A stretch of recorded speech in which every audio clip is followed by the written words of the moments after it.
Have you been feeling the pinch of high prices everywhere lately? I hear you. Things are getting more expensive, and it's easy to feel depressed. Don't worry, you are here at the right video. Welcome to my channel. In today's video, I'm going to share 15 real-life money-saving tips from my personal experience, which are close to my heart and can help you save thousands of dollars and shift your mindset about money.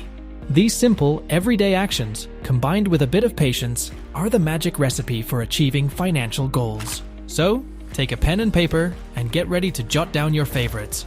Some tips might be new, some may be obvious, and some might just be great reminders. Be sure to comment on your own favorite money-saving tips below so we can all learn from each other. Let me start by saying I know what it's like to struggle financially. For a long time, I was broke and even homeless. I worked multiple jobs, clocking up to 80 hours a week and living paycheck to paycheck. My finances were in shambles, but I managed to completely turn things around. Let's get into these tips. The number one on the list is, do I really want it? I always used to decide whether I really wanted to buy something. When I'm unsure about a purchase, I ask myself this: if someone offered me the item for free, or I could take the equivalent amount of money in cash, which would I choose? If I'd rather take the cash, it usually means I don't truly want the item. For instance, imagine you find a shirt for $30. If someone offered you the shirt for free or $30 in cash, which would you pick?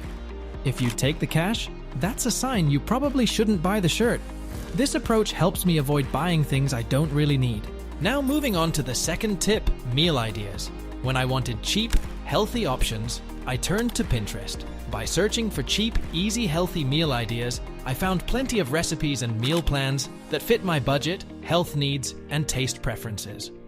Pinterest made it easy to keep meals simple yet delicious for me and my family. It helped me save money by finding affordable and healthy recipes. Give it a try next time you're unsure what to cook. The third tip I use to save money on new clothes or shoes is to shop at the end of the season. Buying off-season allows me to find higher quality items at a much lower price because they're marked down. It may feel strange to buy sweaters and jackets during warmer months, but when the weather cools down and you rediscover those great bargains, you'll be excited.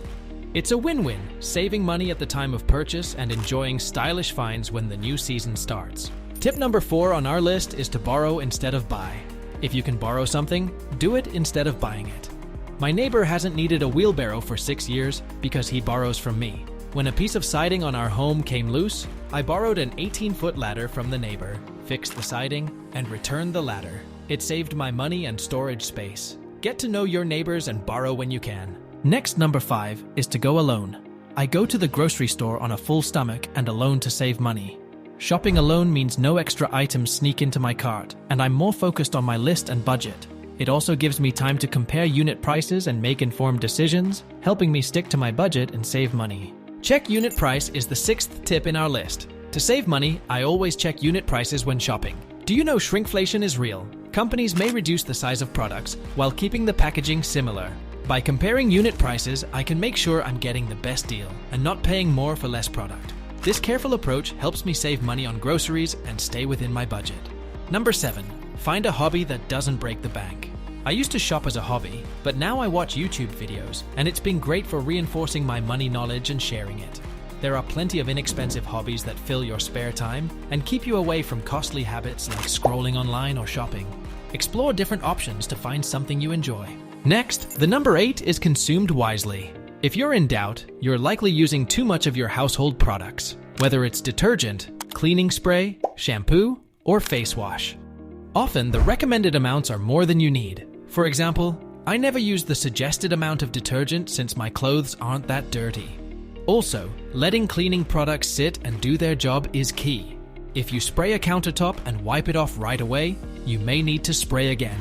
Let the product soak in for a minute to work effectively, saving you more product in the long run. Managing my consumption helps me save money and make my supplies last longer. Tip number 9. I follow to save money is avoiding paying interest on credit card debt. I prioritize paying off my credit cards as quickly as possible to bypass high interest charges. By doing this, I free up extra money each month, which I can then put towards my savings or investments. It's an effective way to improve my finances and relieve financial stress. The number 10 tip is paying myself first. I immediately set aside 5% of my paycheck for savings as soon as I receive it. This approach allows me to consistently grow my savings and ensures I have a safety net for future needs. Making this a priority helps me maintain financial stability and peace of mind. The number 11 tip I follow is saving any unexpected income I receive. When I get a tax refund, a work bonus, or a cash gift from a friend or family member, I make it a priority to put that money directly into my savings account. By treating these windfalls as opportunities to grow my savings rather than spending them right away, I establish a stronger financial cushion for future goals and emergencies. Avoiding bundling services is on number 12. It's easy to be tempted by offers that promise to save a little more when you bundle. But if you end up paying extra for something you won't use, you're wasting money over time. For example, even if a bundle only adds $5 or $10 a month, that's $60 to $120 a year spent on a service you didn't want in the first place. Companies often try to get you to bundle services you might not even use, so I avoid these offers and stick to paying only for what I actually need. The number 13 is to eliminate bad habits that drain your budget. While it can be tough to break certain habits, recognizing how costly they can be is crucial. For example, I helped a couple I know get their finances in order. As I reviewed their expenses, they were stunned to discover that one partner's vaping habit was costing over $300 a month. Multiply that by 2, and it's a significant sum hindering their financial goals. By addressing such habits, we free up more money for other important priorities. The 14th number is buying second-hand. I buy second-hand items whenever possible to save money on both big and small purchases. Shopping for pre-owned goods can help you save a significant amount compared to buying new ones. For larger items like vehicles or furniture, choosing second-hand can mean huge savings. Even smaller items like clothes or gadgets are often much cheaper when purchased. Next, the number 15 is try a 7-day no-spend challenge to quickly boost your savings. For an entire week, avoid spending money on non-essential items and stick to the necessities you already have. I do this challenge regularly, and it helps me become more mindful of my spending habits. By the end of the week, you might find you've saved a significant amount of money and gained a new perspective on what you truly need. Give it a try and see how much you can save. It's all about today's video. If you found it helpful, don't forget to subscribe and hit the bell icon. Goodbye till the next episode.